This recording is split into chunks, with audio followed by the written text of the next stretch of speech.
Hello, thank you so much for joining me. My name is Gwendolyn Elad, and I am here to talk about math coaching and your first year experience. So I just finished my first year of math coaching, and I just want to make this video for those of you that are coming into the math coach world.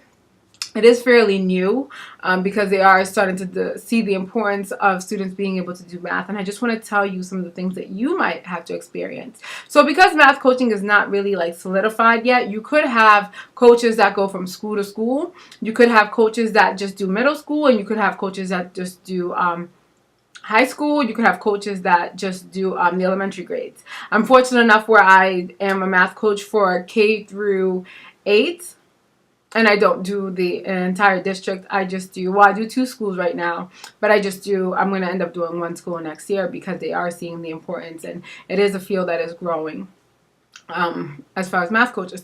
So the first thing I'm going to tell you being a math coach is you're not going to know everything. If this is your first year, you're not going to know everything. You're not going to know how to deliver information to teachers off the bat, because you really have to do a lot of research to find out what they know or what they don't know or what they really struggle with.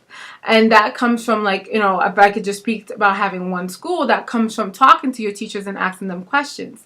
But before we even get there, if you want to be a sufficient math coach, I'm going to tell you it's all about relationship building. It is all about relationship building, because teachers don't want to feel like there's somebody else that's coming at them, yelling at them about something that they're doing wrong. That's not how it works. So if you're going to be a math coach for that first year, I would say position yourself as a form of support to them. Go into the classroom and help them with what they need. So if they need you to take like a small group and instruct that small group, because the teacher will eventually come around and say, well, what did you do with them? And they'll become a little bit more curious as to what you're doing, and you can use your math practices. Now, I am really strong in special ed, and I'm really strong with small group instruction. So that was one of my biggest pushes, is that, like, you know, getting teachers into that teacher-led center and what is being taught in that center to make them raise the bar.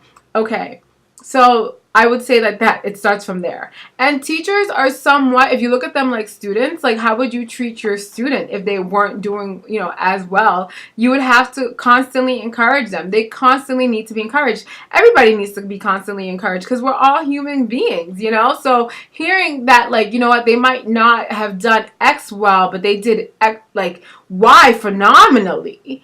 You know what? Focus on their Y, and then a little bit, like, throw in the X there, like, oh, you know, but I will do this, but I want to tell you that everything else looks phenomenal. You know what I mean? Because they like to hear that, because, no, you know, they are good teachers. They just have to find their way and their balance to create a better math instruction. So I hope that your first year as math coach goes very well, and I will try to make several videos as to, like, teaching and the educational experience overall. So thank you again, and I hope you like, share, and subscribe.